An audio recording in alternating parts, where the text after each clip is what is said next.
Well, hello, everybody listening to their 1517 podcasts. Your feed has been hijacked. This is not your regularly scheduled podcast, no matter which one you're listening to this week. This is a special giving episode, generosity episode, recorded by myself, Caleb Keith, director of the 1517 Podcast Network, with some guests from across our podcast network, including Chad Bird. How you doing, Chad? Good to be here. Dan Price is with us. What's up? And our executive director, Scott Keith. How you doing? I'm good. I am the only person here without an exegetical podcast on the network. So you guys all know the Bible, and I'm not quite sure what I know. I'm a student. I study under Dan. You study under Dan. Who taught you the New Testament? Dan. Yeah. So, but today is Cyber Monday, to give people an inside look here.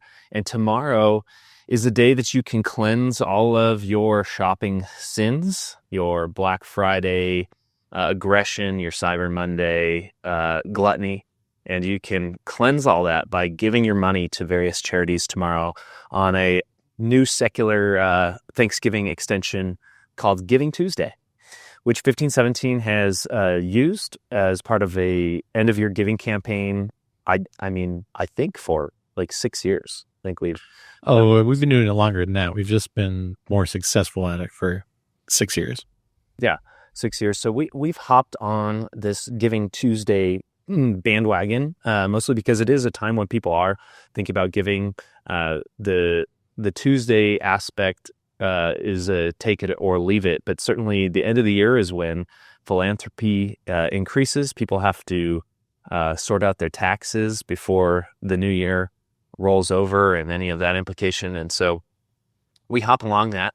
But outside of this sort of secular, I'm going to say cleansing that people do to do this, whether it's for your taxes or to counteract your selfish spending.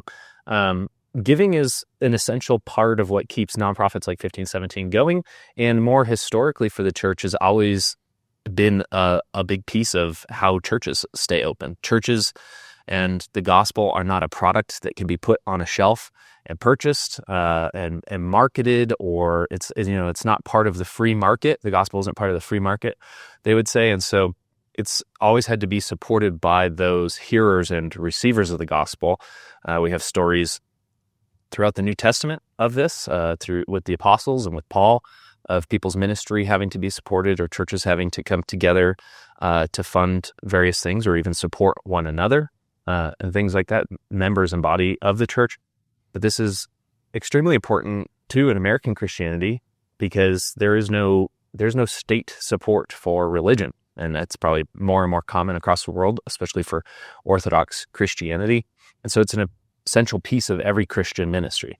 Any Christian ministry that you as a listener have been a part of, whether that's your church or other sort of extra things like 1517, those have been supported by donors, by people who have benefited by that in order to keep it going. And so 1517 is in need of your support. This Tuesday, this is Giving Tuesday, we have a $150,000 match today, and then we have another $300,000 goal after today heading into the end of the year.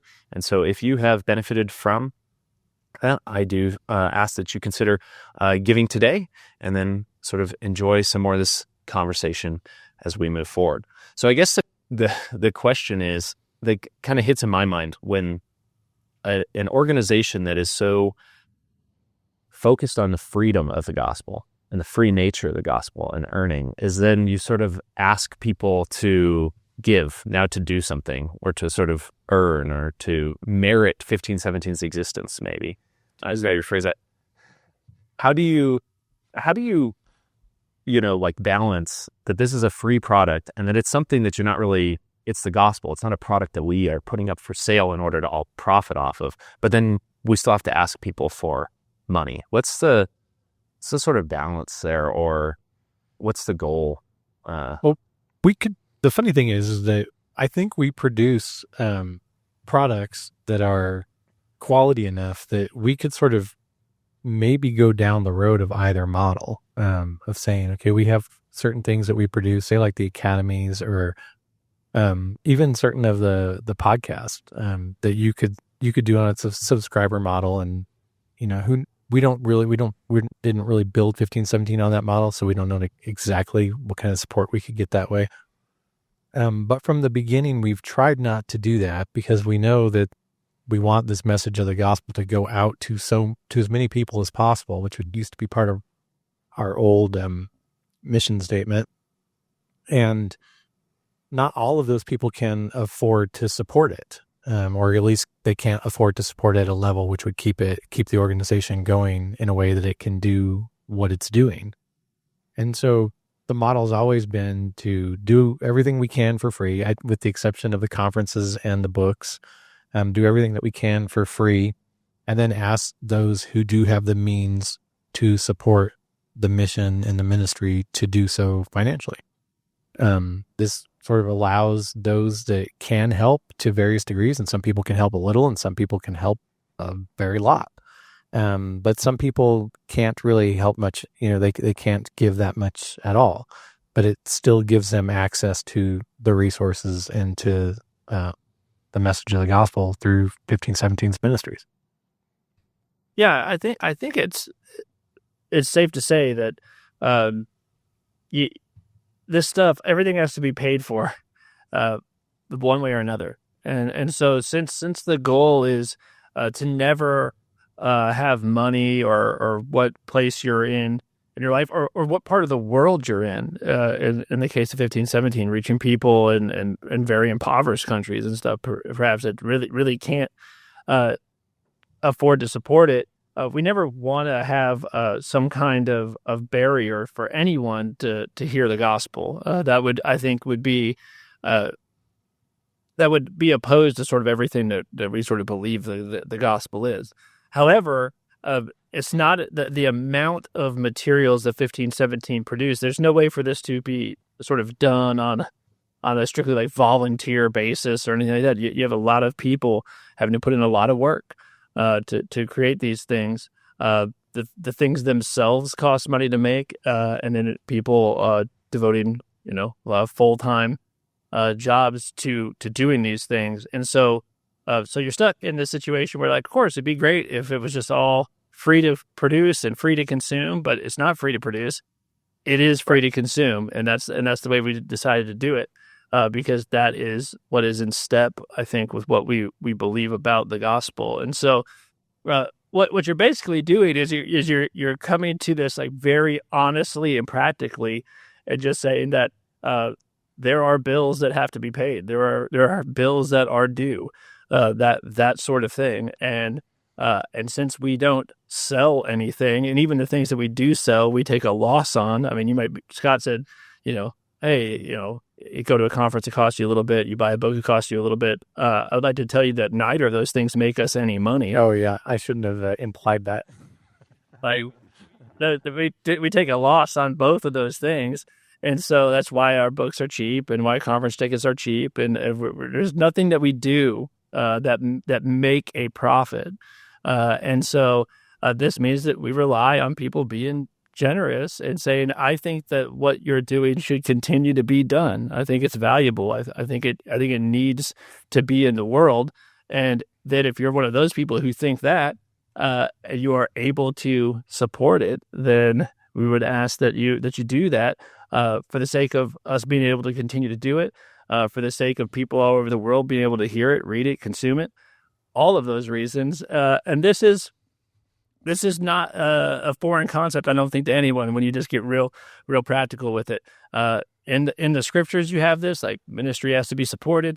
But then also in your everyday lives, you know what this is like. 1517 gets bills the way that anyone else gets bills. And none of the tools that we use to produce this stuff, none of those people are donating. They're not donating their services. They're not saying, oh, you don't need to pay bills like everyone else because you're doing gospel work. They don't do that at all. And so we need support. And so we're very, very grateful, of course, to those who do that. and have done that over the years, and they have been doing that over the years. And we ask that you would please continue to do that. And I don't know if you know, but this has also been a rough time for nonprofits because, economically, things have not been great. Even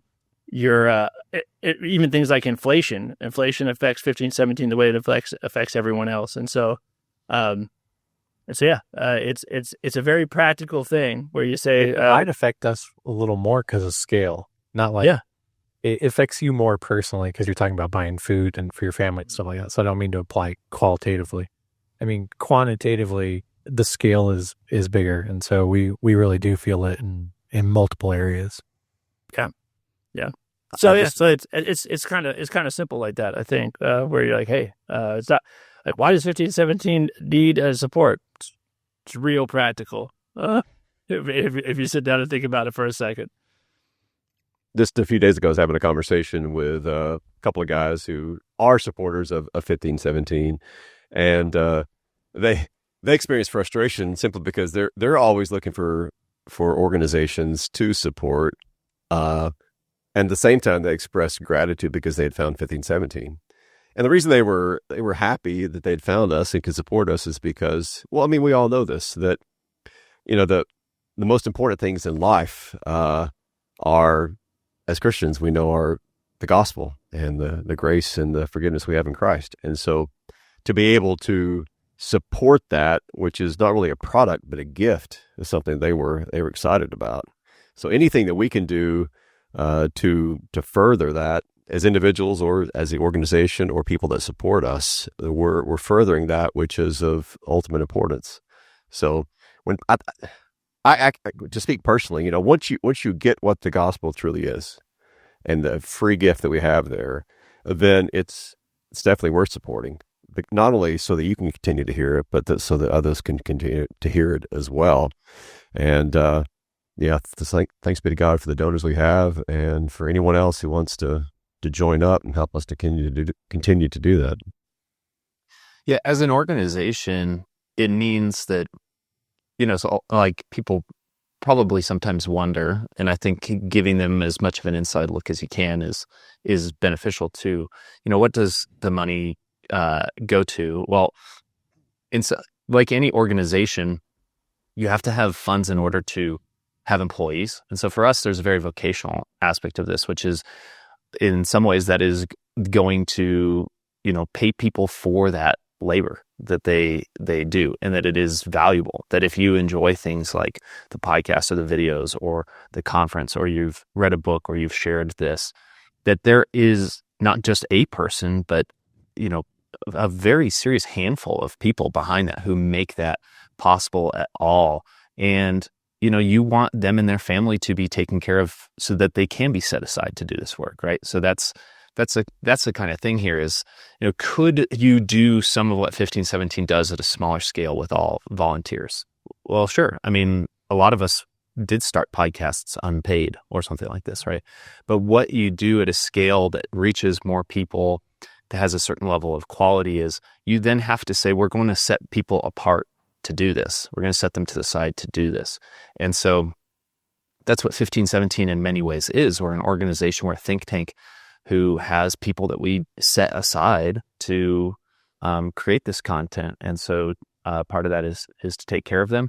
And then another is you need funds on hand and on deck in order to be creative and to keep doing what you're doing, right? So part of it is you keep things like 40 Minutes, Thinking Fellows going as they are, because it's sort of fundamental and it's part of people's days and week and things like that. But you also want to take those people that you've set aside who are creative, who are well-read, who are smart, who have these various talents that make the organization, and give them the freedom to do more, to create a new product, to find another way or another audience for proclaiming the gospel to. And so as we come into 2025, I can think of several new ways where it's taking things that we already do and we're looking to expand that, or there have been good ideas from these staff, these people set aside to proclaim the gospel here at 1517, and that requires funding in order to see those visions come to life, to see new audiences be approached. And so, for instance, if you're listening to this podcast, a big push for 2025 and for the fundraising we will do next year is to move more content onto video, specifically existing podcast content, because there's a whole audience over there who has been discovering podcasts purely through the algorithms and the discovery methods that are available on video. And we think we should be a part of that, and that the content that 1517 has should get thrown in front of that audience as well. And so there's going to be a push to do that. And there's going to be a push to reach other audiences through new formats. And so part of it allows us as an organization to stay nimble as well, right? The continual need. I've had people ask who don't always understand the giving model. Why is there a continual need for giving? When do you stop asking for money? And if this organization is going to continue to be nimble, to continue to create new content and continue to have people who are set apart to do this, it is perpetual in the sense that until our theoretical doors close, this can't be done without financial support. Yeah. And I think one of the things you said there, Caleb, too, is important, that I know a lot of people connect to 1517 in different ways, and maybe even through different people. And so, like, I know I've had this happen where people have asked, like, well, how can I support you? I'm sure Chad's had that, or Scott's had that.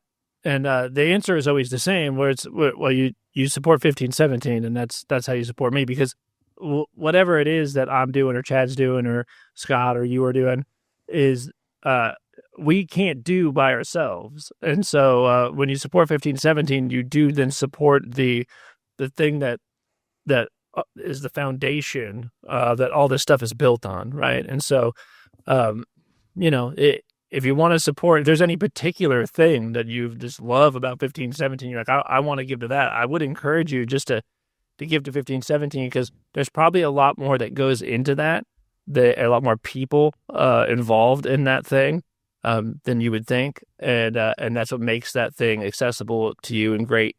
And so the answer to whatever, like I love Chad Bird, or I love Scott Keith. I really want to make sure that he's got his electric bill paid. I don't want him to freeze to death this winter. Well, then support 1517. Send checks to P.O. Box. And then support 1517.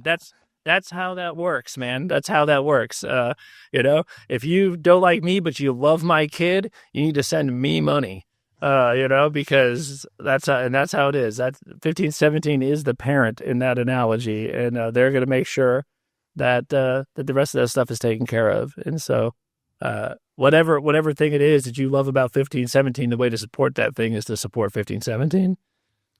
I was thinking too, as you were talking, Caleb, I think a lot of people don't really know sort of the behind the scenes, how many people work for 1517, what it takes to do things. I think they see, the faces on YouTube, they hear the voices on podcast, and kind of don't really even understand, like even on the blog side, what it takes as far as number of contributors to get the number of articles that we have every week, and the number of eyes on those articles to make sure that, they're best that they can be, and the art that goes into it, and, what goes into making sure that it can be heard as well as read. And you take that and you extrapolate it out to everything, it ends up being a lot of people, a lot of whom aren't the ones that you hear or the ones that you ever see, really, including people doing graphic design and videography and photography, and somebody to manage those people. And even at that, I'd say we have a very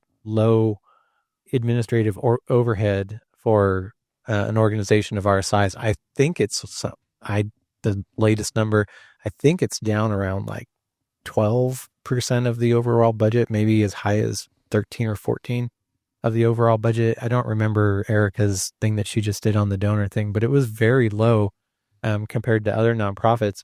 And part of that's because like a couple of our top level administrators don't just do administration. They do other things too. Like, and I'm the executive director, but I host 3 podcasts currently and write articles and try to write books and actively speak and do those kind of things too, as well as Dan. We only have one person sort of on the administrative side that really doesn't do that much, but he also manages like the marketing department. And it's even funny to call that marketing because we're not selling stuff. We're kind of marketing the gospel. And so what their job is to find people who haven't heard this message of the gospel yet and try to get them to come to one of the 1517 resources to hear the gospel. It's not like marketing's a weird phrase for them because it's not like we're making cars and we're like having them make commercials so that we can sell more cars. You're out here marketing free stuff. Yeah, we're marketing a message. Yeah, and that's one of the things that makes it kind of strange to raise money sometimes too.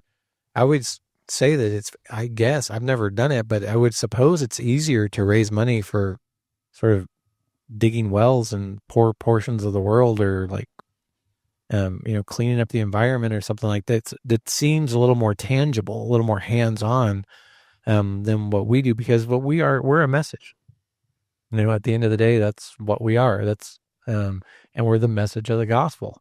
And so on the marketing side, we try to find people who haven't heard the gospel. On sort of the video production side, we try to make it so that the videos are good enough that they're not distracting from the message of the gospel. That you're not going, oh, I can't hear it, I can't see it, that background's awful, the thing in the corner is really distracting me, I wish it wasn't there, it's all I can focus on.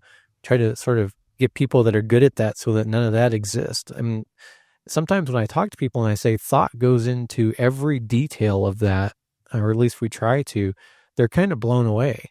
I remember a conversation I had years ago with our creative director, who was one of our first sort of outside the original founding group employees that we hired, about books and how important it was that I thought how important it was that our books, not just from the theological or the message side, we're pointing in the same direction, the defense and proclamation of the gospel, but that even down to the way they were presented visually and the way that, that the typesetting and the print was easy to follow so that it wasn't distracting. We had conversations about all of this.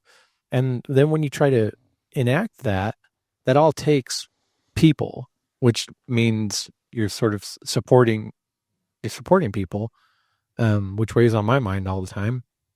And then that requires raising money essentially so that those people can do their work. And the part of that people see, is what Chad does, when he gets on camera and hosts one of his many projects or writes a book, that's the part that people see, but they don't see all the stuff kind of behind that. Even the people that help edit the little video shorts and stuff like that. Yeah, I was going to say, just take that one example. I have daily videos that come out, but I'm just recording the videos. I'm not editing the videos. I'm not posting the videos. All of that's taken care of by two of our other employees. And same with the other podcasts. Just what I do, my online activity, there's half a dozen to 10 people who are behind the scenes working on these various aspects of just what I do that make it all possible. And I think it's worth mentioning too, the impact that this is having that people don't always realize. And we had a message the other day from a guy overseas who had been an atheist for years, but had begun to listen to one of our podcasts. And the next thing you know, I think much to his chagrin, he was actually reading the Bible and was considering going back to church. And all of this was possible only because of the podcast. But the podcast was only possible not just because of those who were on it, but everybody behind the scenes, the entire organization.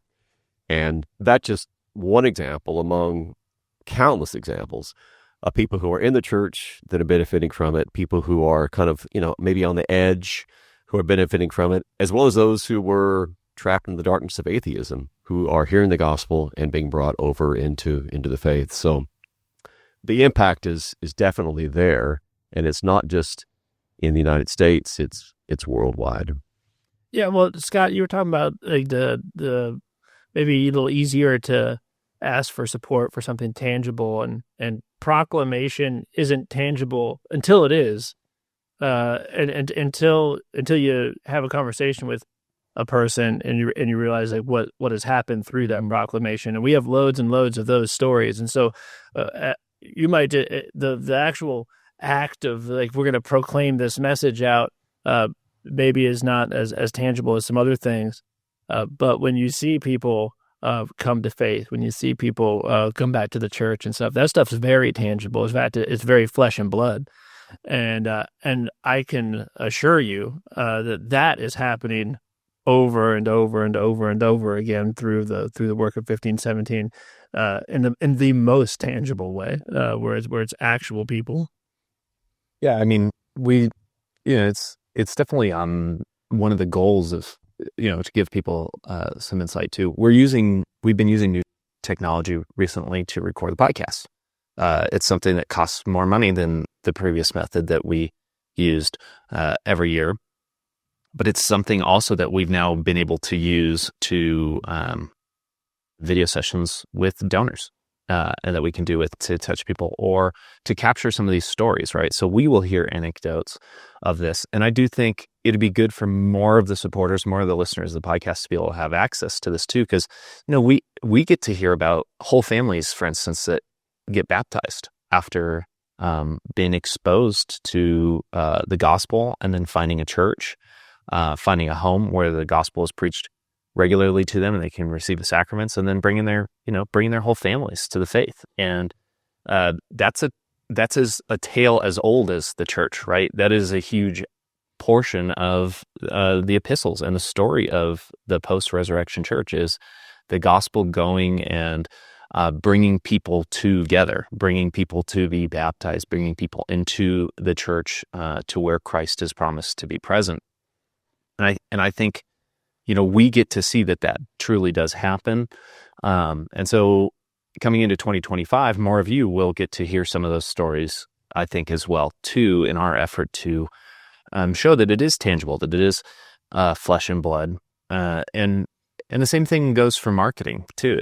I get, maybe there's concerns about spending money on marketing, but when you're doing this content, right, one of the benefits of us not being a brick and mortar church building, right, is that the audience to whom we can try to capture and bring in to hear that message is wide, and you make things look good, not because you have pride in the message, because the gospel deserves to look good, because like Chad said, it's a thing of first importance. And so I think there's an aspect in which honoring that message with doing your best work is necessary, but also because that's how you find that next audience, is to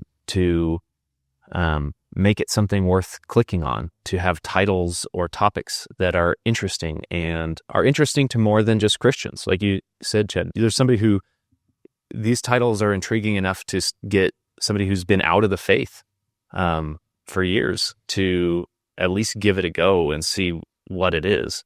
And so it's just continuing to do that, I think, is what some of the support goes, is that we are always searching for that next audience, for that next group of people who are in need of the word. And there's a lot of work that goes into that. And we're thankful to be freed up to do that. Because I think that's, for me, the huge part of this is when people give, they are freeing other people up to do that. So, giving comes from your own sort of sweat and blood at work, right? The money doesn't just pop up out of the ether. This is people sacrificing a portion of their time and effort every year, stuff that, like Dan said, when the economy is hard, is probably a tough decision to make, because I know that each and every one of your families could use it in another way. And when you do that, I'm thankful, and I'm sure all of us here at 1517 are thankful, because it goes to free somebody up to a different labor, which is the labor of getting this message of the gospel out to as many people as possible. Yeah. So if people want to jump on board, Caleb, what do they got to do? 1517.org/donate. Our page has our giving page today. This is Giving Tuesday. If you're listening to the day that we hijacked the feeds, has been taken over by that. So your gift, if you give today, will be matched which is always a great thing. It's sort of a double effect of giving, and I think a very timely thing for people too who are considering giving at the end of the year. And then if you are listening to this a little bit later, do not fret. We have a campaign that is going through the end of the year. We do have, that is a real need to raise another $300,000 after Giving Tuesday through the end of December. And so if you missed Giving Tuesday, you can still donate. Again, that's 1517.org/donate. And there are links in the show notes, which is the description of this episode there. You can also, if you just want to make your way to 1517, there's a donate button there. Like I said, those pages will be kind of taken over and look different than they do normally through the year. There's a bit of a progress bar that you can keep track of too there as we tidy things up. And we appreciate your consideration and your support. Awesome. Yeah. Get out there and do it, guys. Let's get it funded. Well, now, let me just say this. If you haven't donated before, we'd really like to ask you to consider donating now. There's really not a better time with the matching gift portion of that. If you are a current donor, I think it's important for us to ask if you could prayerfully consider to advance in your ability to give, to see if you can increase that donation this year or next year. To be honest with you, that's one of the things that we'll be sending people out to discuss with donors in 2025, and maybe consider that if you really benefit from what we do, or if you'd like to see what we do in the proclamation of the gospel through the ministry of 1517 reach people who maybe can't afford to do that. Think about helping in that way too. There's also people on staff now who are available to talk to you if you have questions about giving, if there is a particular interest or project that you would like to support, or you think needs support, or you have questions about why it needs support, and things like that. So we now have that. You can reach out to us via the contact page at 1517. So it's just at the bottom footer of every web page. And if you have questions about giving, there are people who are happy to talk to you about our need and about what happens with your gifts. All right, guys. Well, thank you for listening to this hijacked episode of whatever your favorite podcast is. I think we hit at least a third of the shows on the network with the various hosts. So that is good. If you enjoyed this episode and maybe these aren't your usual hosts, maybe consider subscribing to some more shows on the 1517 Podcast Network. You can go to 1517.org/podcast to see all of those shows that we produce and that we partner with. Thank you for listening. Enjoy your next episode. We'll catch you next time. Bye.